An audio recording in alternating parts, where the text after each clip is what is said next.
2 अक्टूबर 2012 ये तारीख कोई नहीं भूलता, जब अन्ना आंदोलन के दौरान हाथ में तिरंगा लिए जन लोकपाल कानून बनाने की मांग करते नजर आने वाले अरविंद केजरीवाल ने पार्टी बनाने का ऐलान किया। अरविंद केजरीवाल ने कहा कि वे एक नई राजनीतिक पार्टी बनाएंगे और एक नई तरह की राजनीति करने के लिए चुनाव में उतरेंगे। यह ऐलान ऐसा था जिसने भारतीय राजनीति के इतिहास में एक नया अध्याय लिखा। इस ऐलान पर कई सवाल भी उठे और आशंकाएं भी जाहिर हुई। कई नेताओं ने कहा कि केजरीवाल अपनी पार्टी खड़ी करने के लिए ही आंदोलन में आए थे और इसका इस्तेमाल उन्होंने किया। लेकिन अरविंद केजरीवाल और उनके सहयोगियों का यह तर्क था कि देश को भ्रष्टाचार से छुटकारा दिलाने का यही तरीका है कि वे राजनीति में जाएं और सरकार में घुसकर सिस्टम को अंदर से साफ करें। तमाम आरोपों और दावों के बीच अरविंद केजरीवाल ने 26 नवंबर 2012 को आम आदमी पार्टी नाम से नई राजनीतिक पार्टी लॉन्च कर दी। पार्टी बनाने की घोषणा करने से पहले और बाद तक केजरीवाल और उनके सहयोगी यह कहते रहे कि आम आदमी पार्टी का निर्माण परंपरागत राजनीति से हटकर एक अलग तरह की राजनीति करने के लिए हुआ है, जिसमें न भ्रष्टाचार होगा, न भाई भतीजावाद, वीआईपी कल्चर भी नहीं होगा और यह पार्टी देश को भ्रष्टाचार से छुटकारा दिलाने का काम करेगी। केजरीवाल ने कहा था कि यदि उनकी पार्टी सत्ता में आती है तो वे वीआईपी कल्चर को खत्म कर देंगे, बंगला नहीं लेंगे, सिक्योरिटी नहीं लेंगे, बड़ी गाड़ी उन्हें नहीं चाहिए और भ्रष्टाचारियों को तो वे जेल भेज कर रहेंगे। केजरीवाल का दावा था कि वे कुछ नहीं लेंगे बल्कि जनता की सेवा करने के लिए अपनी कुर्बानी तक देंगे। इन्हीं वादों के साथ आम आदमी पार्टी ने तत्कालीन यूपीए सरकार और दिल्ली की तत्कालीन मुख्यमंत्री शीला दीक्षित के कथित भ्रष्टाचार के खिलाफ मोर्चा खोल दिया। दिल्ली की राजनीति से बीजेपी को 1998 में बेदखल कर शीला दीक्षित के नेतृत्व में कांग्रेस सत्ता पर दिल्ली में काबिज हुई थी, जिसे 15 साल के बाद 2013 में अन्ना आंदोलन से निकले अरविंद केजरीवाल ने चुनौती दी। 2013 के विधानसभा चुनाव में केजरीवाल की आंधी में कांग्रेस पूरी तरह से उड़ गई। कुल 70 सीटों में से बीजेपी 31 सीटों के साथ सबसे बड़ी पार्टी बनकर उभरी, लेकिन बहुमत से 5 सीटें कम होने के चलते सरकार नहीं बना सकी। वहीं आम आदमी पार्टी 28 सीटों के साथ दूसरे नंबर पर रही और कांग्रेस को 8 सीटें मिली। ऐसे में कांग्रेस के समर्थन से केजरीवाल मुख्यमंत्री बने। इस पर कई लोगों ने हैरानी जताई कि आम आदमी पार्टी चुनाव में जिस कांग्रेस के खिलाफ लड़ी, फिर उसी के साथ मिलकर सरकार भी बना ली। अरविंद केजरीवाल इस गठबंधन सरकार के मुख्यमंत्री बने। हालांकि 2014 की लोकसभा चुनाव से ऐन पहले इस्तीफा देकर उन्होंने विधानसभा भंग कर दी। उसके बाद तो जैसे दिल्ली की सत्ता पर आप का ही कब्जा हो गया। पार्टी के अस्तित्व में आने के 11 साल बाद यानी 10 अप्रैल 2023 को इसे राष्ट्रीय पार्टी का दर्जा मिला।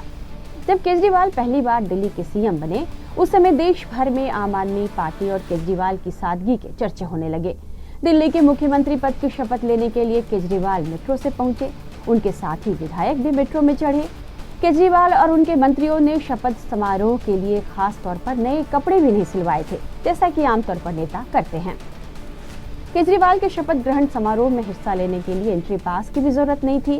केजरीवाल ने खुद ट्वीट करके कहा कि इस समारोह के लिए किसी पास की जरूरत नहीं है, सभी का स्वागत है, सभी लोग आइए, यह आपका कार्यक्रम है, मेरा परिवार भी लोगों के बीच बैठेगा।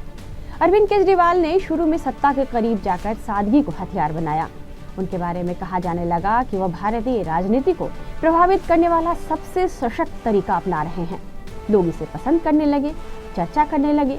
बिना गाड़ियों के काफिले के जब केजरीवाल निकलते तो उनकी खूब चर्चा होती। वे जनता को प्रभावित कर रहे थे।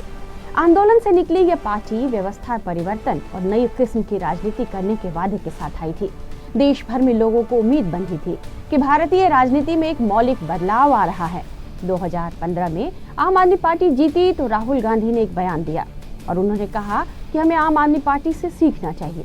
हालांकि जिन वादों के साथ अरविंद केजरीवाल राजनीति में आए, दिल्ली के मुख्यमंत्री बने, केजरीवाल की उस सादगी के दावे की हवा निकलने लगी। जनता के सामने वीआईपी कल्चर खत्म करने की दुहाई देने वाले अरविंद केजरीवाल 2014 में जब दिल्ली के मुख्यमंत्री बने, उसके 2 दिनों बाद ही उन्होंने दिल्ली में बड़ा बंगला लेने की इच्छा जता दी।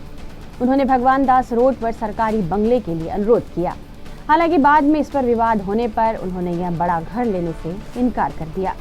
लेकिन अब तो उनके शीश महल को लेकर विवाद है।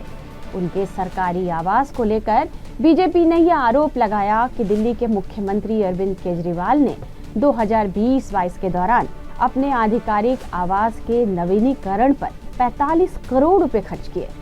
बीजेपी ने यह आरोप लगाया कि सरकारी आवास को भव्य रूप देने के लिए करोड़ों रुपए खर्च किए गए हैं। इन आरोपों के मुताबिक मुख्यमंत्री आवास को आलीशान बनाने के लिए यहाँ महंगे टेलीविजन, कालीन, पत्थर, पर्दे, मार्बल सब लगाए गए।